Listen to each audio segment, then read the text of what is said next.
Alors, tu avais envie de nous parler de ton post-natal suite à cette deuxième naissance, puisque ça a été plus compliqué que pour le premier. Oui, effectivement, c'est aussi un sujet pour lequel j'avais fait de nombreuses recherches, puisque c'est un sujet qui devient en vogue en France, avec pas mal de bouquins qui viennent de sortir sur le postpartum. Il y a aussi eu des gros buzz sur la sphère internet, euh, à la télé, pour parler en fait du postnatal, parce qu'en fait c'est un vrai sujet, et il y a une vraie période de postnatal qui est presque ignorée dans notre société. Donc moi déjà, c'est pas que je l'avais très bien vécu avec Pierre, mais je pense que je l'avais très bien vécu parce que j'avais été très entourée par ma soeur, par ma mère, par mon conjoint qui travaillait peu, parce que j'étais très en forme, parce que j'avais zéro problème d'allaitement, et que c'était l'été. Donc il y a eu les vacances d'été, enfin, voilà. Et je sais pas, j'ai dû avoir une petite lumière dans ma tête. On avait vraiment consacré du temps à l'organisation du postnatal sur ce qu'on appelle le mois d'or, sur les 40 jours après l'accouchement.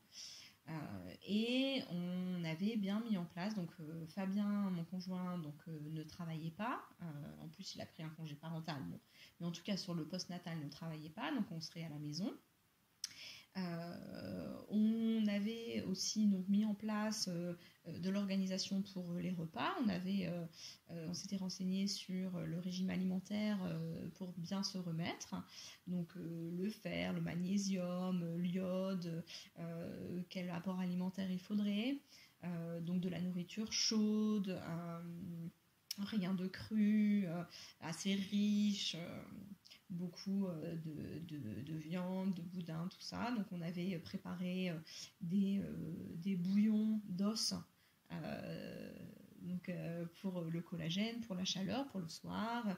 On avait rempli le congèle de boules d'énergie, de granola. On avait rempli aussi de dalles, de plats pré-cuisinés au cas où on n'aurait pas eu le temps.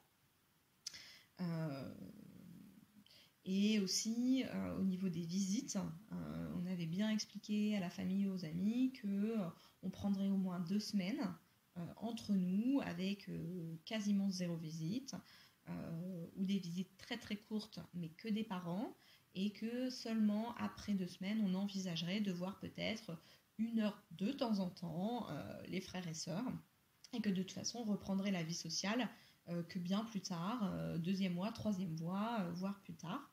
Et on a vraiment envisagé le postnatal sur le premier mois, donc les 40 jours, avec à la fin de ce premier mois un soin rebozo qui viendrait clôturer ce postnatal.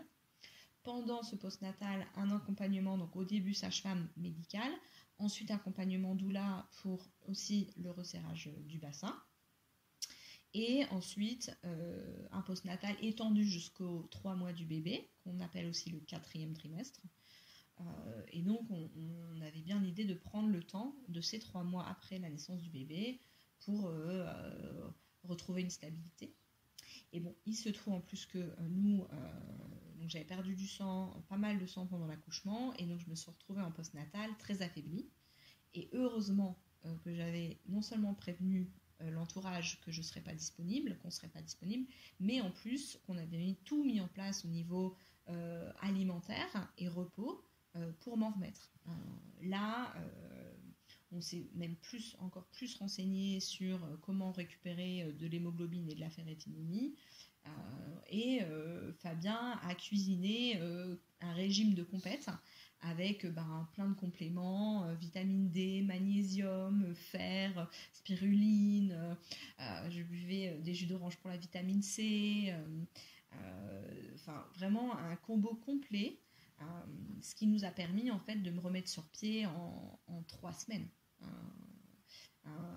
Alors que l'équipe médicale nous préconisait quand même une transfusion. Donc on en était quand même là, tu vois. Et encore une fois, nous, on s'est fait confiance, on a mis les moyens en face, on s'est dit non mais je suis pas la première femme au monde à avoir perdu un peu trop de sang, et à l'époque, il n'y avait pas des transfusions, etc. Et en fait, alité pendant, je dirais, une dizaine de jours complètement, avec bébé, en cododo dans le lit. Alors oui, le conjoint, il dormait dans le salon.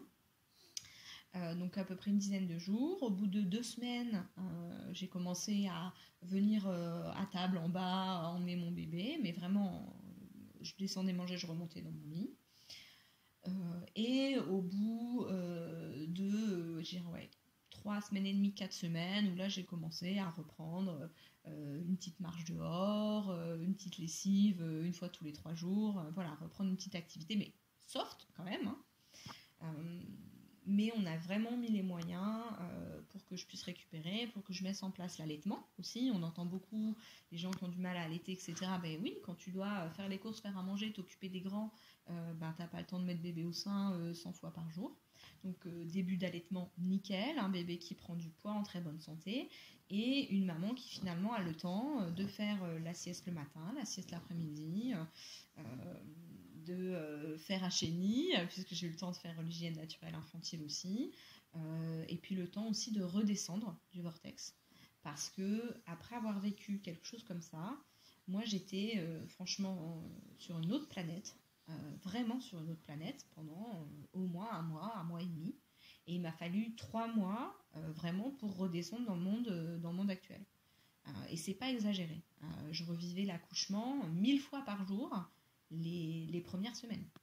Tellement c'était intense que mon corps avait besoin de comprendre ce qui s'était passé, toutes les choses que j'avais vécues. Après, j'ai commencé à prendre un peu plus de recul, à comprendre ce qui s'est passé, à analyser. Ah, mais telle phase, c'était la phase d'ouverture. Ah, mais telle phase, c'était le voile. Ah, mais... voilà. Alors que rien que le premier mois, c'était trop d'émotions. Et les émotions, elles ne se gèrent pas en 3 jours à la maternité. Non. Tu peux pas, au bout de 3 jours, voir ta belle-mère, voir ton oncle et ta tante et dire oui, bonjour tout le monde, tout va bien. C'est pas que tout va mal, c'est qu'il y a un moment, tu as besoin de redescendre, de prendre le temps, d'être avec ta famille, d'être en sécurité, d'être rassurée. Et donc je conseille vraiment à chaque femme, à chaque couple, à chaque famille, d'expliquer à son entourage que c'est pas qu'on les aime pas, que c'est pas qu'on veut pas partager bébé, mais qu'en tant qu'être humain, les émotions, elles s'évaporent pas en 3 jours. Et qu'on a besoin aussi de faire face, de s'en remettre pour recommencer une vie un peu plus concrète et la vie de tous les jours avec le réveil, le boulot, etc. Donc j'ai eu un très beau post-natal avec quelques difficultés de santé qui se sont calmées très rapidement, mais on a pris le temps. Et Dieu sait que ça a été difficile pour moi parce que je suis quelqu'un qui n'aime pas avoir du temps, je suis quelqu'un de très active. Et ça a été même difficile pour moi par rapport à moi-même de m'autoriser ce temps où les gens prenaient soin de moi au lieu que ce soit moi qui fasse tout pour les enfants, tout pour les autres. Donc forcez-vous, ça vaut le coup et je pense qu'on récupère après toutes ces petites graines plus tard. Je sais qu'avec Pierre, à 6 mois après la naissance, j'étais exténuée d'une fatigue abyssale, fatigue que je n'avais pas eue après la naissance.